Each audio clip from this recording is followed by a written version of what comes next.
महत्त्वाची बातमी आहे महाराष्ट्राचा मुख्यमंत्री कोण होणार तर मुख्यमंत्रीपदी देवेंद्र फडणवीसच विराजमान होणार असल्याची माहिती सूत्रांनी साम टीव्हीला दिली आहे। फडणवीसच मुख्यमंत्री होणार यावर शहांसोबतच्या बैठकीत शिक्कामोर्तब झाल्याची माहिती विश्वसनीय सूत्रांनी साम टीव्हीला दिली आहे। तर भाजपचे केंद्रीय निरीक्षक लवकरच मुंबईत सर्व प्रक्रिया पार पाडून लवकरच औपचारिक घोषणा करणार असल्याची माहिती मिळते।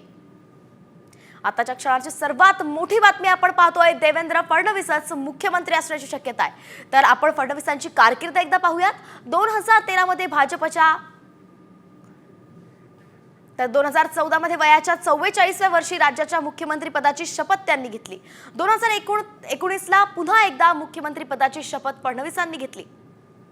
तर 2019 पहाटेच्या शपथविधीनंतर 80 तासातच सरकार पडलं।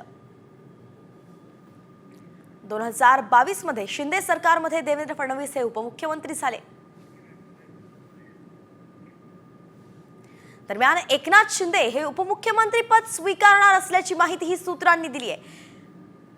एकी दाखवण्यासाठी पद स्वीकारण्याचा आग्रह भाजपने शिंदेंना केलाय, तर शिंदेंना डीसीएम पद स्वीकारण्याचा आग्रह भाजप पक्षश्रेष्ठींकडून करण्यात आल्याचं कळतंय। एकंदरीतच महायुतीमध्ये फूट नाहीये, महायुतीमध्ये एकी आहे हे दाखवण्यासाठीच शिंदेंना उपमुख्यमंत्री पद स्वीकारा असा आग्रह भाजपकडून करण्यात आलाय। तर मुख्यमंत्रीपदी फडणवीसच विराजमान होणार अशी माहिती मिळतेय। शहांसोबत बैठकीत नावावरती शिक्कामोर्तब झाल्याची माहिती आहे।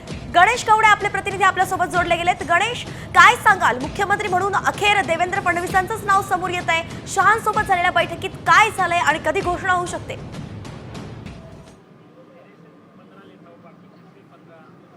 वैष्णवी, नक्कीच ज्या पद्धतीने आहे तो निकाल लागला आणि या निकालानंतरून एकच सर्व नेत्यांकडून सांगण्यात होतं की दिल्लीतल्या बैठकीमध्ये मुख्यमंत्री पदावर आहे तो शिक्कामोर्तब होताना पाहायला मिळणार आहे। त्याच पद्धतीने आहे शिक्कामोर्तब आहे ते काल दिल्लीमध्ये महत्त्वाची बैठक पार पडली आणि यामध्ये देवेंद्र फडणवीस यांच्या नावावर शिक्कामोर्तब झाल्याचं आहे ते सूत्रांकडून माहिती मिळते। त्यामुळे पुन्हा एकदा देवेंद्र फडणवीस हे राज्याचे मुख्यमंत्री असतील तर एकनाथ शिंदे यांना देखील उपमुख्यमंत्री पद घेण्यात यावं असं भाजपच्या वरिष्ठ नेत्यांनी आहे ते सांगण्यात आलेलं आहे। त्यामुळे एकनाथ शिंदे देखील उपमुख्यमंत्री पद घेण्यासाठी तयार झाल्याचं देखील आहे ते सूत्रांकडून माहिती मिळते। त्याचबरोबर अजित पवार देखील आहे ते उपमुख्यमंत्री पदावर असणार आहेत, कारण की एक मुख्यमंत्री आणि दोन उपमुख्यमंत्री जे गेल्या वेळेस चित्र पाहायला मिळालं होतं त्याच पद्धतीने यावेळेस देखील तशाच पद्धतीचं चित्र आहे ते पाहायला मिळेल। मात्र काही खात्यांमध्ये आहे ती अदलाबदल होताना आहे ती दिसून येणार आहे, कारण की बरेच जी खाती आहेत ती एकनाथ शिंदे यांच्याकडून मागितली होती, मात्र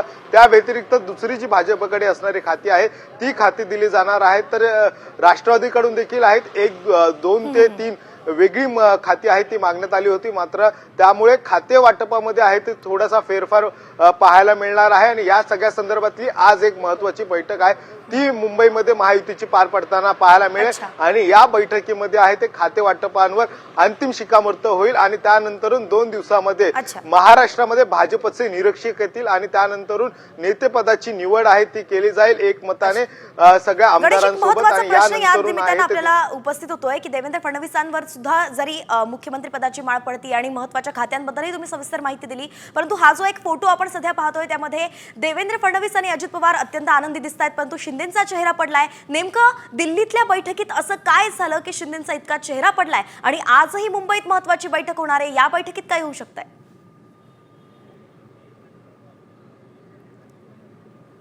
नक्कीच प्रामुख्याने जी बैठक पार पडली आणि या बैठकीमध्ये जो फोटो सध्या चर्चेचा विषय ठरलेला आहे, कारण की एखादं पद महत्वाचं पद आपल्या हातातून जात असेल तर थोडीशी निराशा आहे ती दिसून येतेच आणि त्याच पद्धतीचा या फोटोतून मधून देखील दिसून येताना पाहायला मिळते, कारण की एकनाथ शिंदे हे पुन्हा एकदा मुख्यमंत्री व्हावे अशी साधारणतः सर्व एकनाथ शिंदे गटामधील असणाऱ्या आमदारांची मागणी आहे ती पाहायला मिळत होती। मात्र सध्या भाजपचा स्ट्राईक रेट जास्त आहे आणि या भाजपच्या स्ट्राईक रेट नंतरून देखील भाजपचा मुख्यमंत्री व्हावा ही प्रामुख्याने भाजपच्या सर्व आमदारांची मागणी होती आणि त्याचनुसार भाजप भाजपचा मुख्यमंत्री होईल. आणि जर आपण बघितलं असेल तर निवडणुकीला सामोरं जाताना गृहमंत्री जेव्हा मॅनिफेस्टो जाहीर करण्यासाठी आले होते त्यावेळेस देखील त्यांनी सांगितलं होतं की निवडणुका झाल्यानंतर आम्ही मुख्यमंत्री कोण होईल या सगळ्या संदर्भामध्ये चर्चा करू आणि ते ठरवलं जाईल. त्याचप्रमाणे आता ही चर्चा झालेली आणि या चर्चेमध्ये आहे ते देवेंद्र फडणवीस हे मुख्यमंत्री म्हणून होताना पाहायला मिळणार. नक्कीच आता आपण पाहतोय की देवेंद्र फडणवीस हेच मुख्यमंत्री असू शकतात. त्यांच्याच नावावरती पक्षश्रेष्ठींनी सुद्धा शिक्कामोर्तब केल्याची माहिती मिळते. धन्यवाद गणेश, आपण दिल्लीतल्या या बैठकीबद्दल सविस्तर माहिती